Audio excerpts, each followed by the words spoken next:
let me introduce you to the LG Smart Monitor Swing. And I've never seen anything quite like this before. I've literally wheeled it in here. Not only can you rotate it, you can tilt it and pivot it. You've got a full height adjustment, and you can also turn it vertically. Now you'll see that it's actually running the same WebOS software as my regular LG TV, adverts and all. And so this is kind of like part monitor, part TV, part anything you want really. For example, if I bring my laptop and pop it on the stand down here, I can then just plug in the USB-C port at the back, and I've got my Windows laptop. It's actually a pretty responsive touchscreen. Make sure you follow me on Instagram if you haven't already. It's a nifty bit of kit, but it's also kind of expensive. So what's this actually for, and should you buy it? So it's on wheels. We have this massive support arm that you can position pretty much anywhere you want. I'm thinking maybe watching movies, casting to the screen, scrolling a jumbo-sized Instagram and YouTube Shorts, maybe using it as a second monitor for my work, using it as a sort of design educational tool, like a giant tablet. Also, I might add, perfect for liking and subscribing. Or perhaps even using it like a LCARS helm screen from Star Trek. Mr. Mobile will be very jealous. You precious little life forms. Where are you?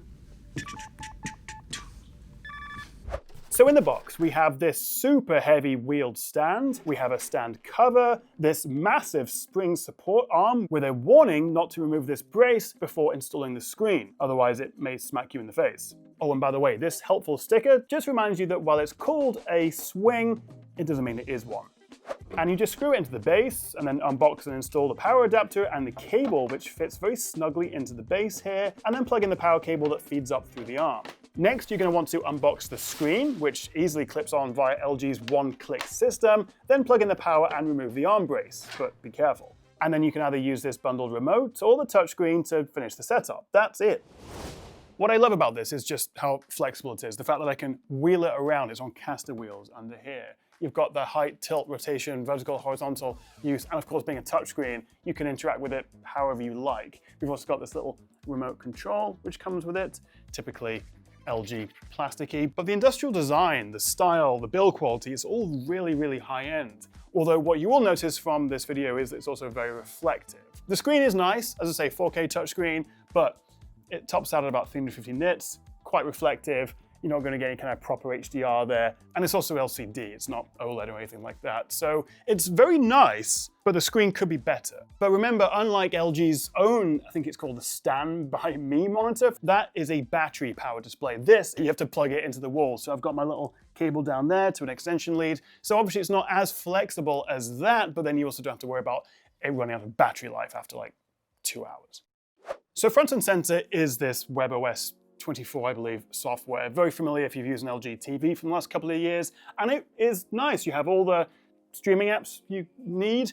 You've also got some shortcuts on the button. So this very much is a regular TV. I can watch YouTube, I can watch Apple TV, Disney. But also there's this element of being able to maybe present things on it, hook up your laptop or your desktop, have this in the conference room, in the classroom, in the studio, and use it for presentations, for having clients interact with your 3D design or just having some fun with it. This isn't really meant for your kid's bedroom, especially given how expensive it is, but as a sort of all-purpose general display that you can move around, I kind of like having it.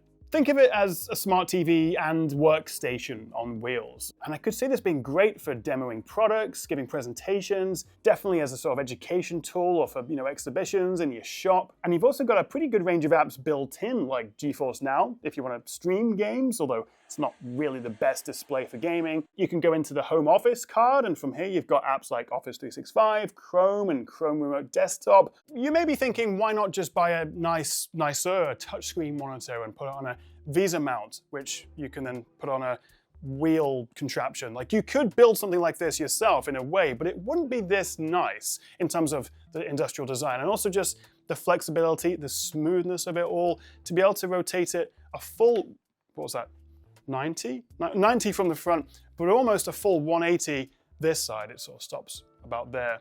Horizontal, vertical, tilt.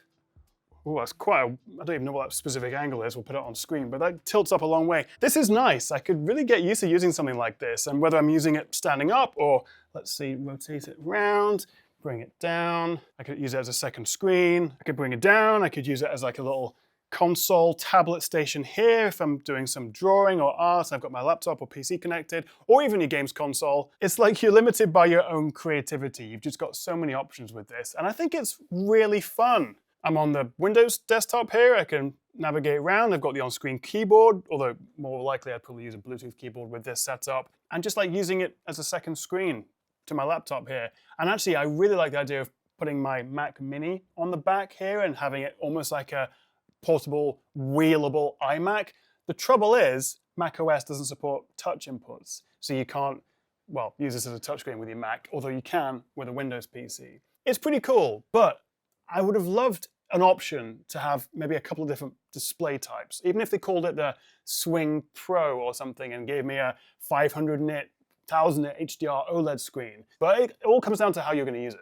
That said, it is a 10-bit IPS panel, so colors are still pretty bright and reasonably accurate, and viewing angles are actually very good. Although there is more of a noticeable drop-off in brightness when using it in portrait mode. And it is 4K, which I think is the ideal resolution for this 32-inch size, and it means it's big enough and sharp enough for having multiple windows side by side, or your photo and design work where you need that higher pixel density. We do also get HDR10 support, although, as I say, the brightness tops out at around 340, 350 nits, so you're not really getting a proper HDR experience here. Having said that, it still does look good, so long as you avoid reflections, and particularly in a darker room, the image quality looks great. It is also 60 Hz, so there's no high refresh 90 or 120 here, which is fine. MacBook Airs are still 60 Hz, but if you're used to a gaming laptop or a high-end Windows laptop or a MacBook Pro, then this may feel a little bit slower. I'll also say that the speakers, we do have built-in speakers, but they're rear-firing, and while they do get decently loud, they're pretty tinny. They're definitely lacking in bass, and for what is kind of like a hub of content, I would have appreciated if the speakers were a little bit better on this. So how have I actually been using this? Well, I've used it to stream TV using the built-in apps with WebOS, also as a second screen for my laptop while working on the sofa, and as a kind of big touchscreen PC. And the stand at the bottom is actually a perfect little spot to put your laptop or your PC or whatever on top of it. And if you're connecting it via USB-C, then you'll also get power delivery, so it will keep your laptop charged. Although that won't be the case if you use one of the two HDMIs. But also, while I'm here in the studio, I've mostly wheeled this around as a big mobile viewfinder for filming. It's actually pretty handy to have a screen this size that I can move around so easily without having to disconnect and move around a regular monitor. I also love using this in vertical mode. The screen's big, and swapping around 3D models or just browsing feels pretty futuristic. And I can press quite hard and it doesn't wobble too much. And as I say, I turned this into a makeshift iMac with my Mac Mini, and it works well, just not as a touchscreen. LG also has this Switch app, which lets you use the same peripherals with both your connected PC and the TV, the WebOS, and it lets you set up shortcuts to switch between them. And I love the fact that you can actually split this display up using 6 different apps, so you can use it for some proper multitasking. Don't mind me, just playing a little bit of Mario Kart World here. On my Swing, got the Switch 2 hooked up at the back there via HDMI. Is it a swing and a miss though, this smart monitor? Well, I don't know, it's $1,300 thereabouts, so what's that, about £1,100-ish when it launches, so it's a fair amount of money, and yes, you could argue you could buy a monitor, put it on a Visa mount, and then put it on some wheels or a similar flexible arm, back of your desk or something, but this is just a really beautifully crafted bit of kit. It's almost like having an Apple Studio display on a flexible arm with wheels. There's nothing else quite like this. So I can imagine there are a lot of use cases for this. But what do you reckon? Could you see yourself using something like this? And if so, how? Let me know in the comments below. Thank you so much for watching, guys. I'll see you next time right here on the Tech Chat.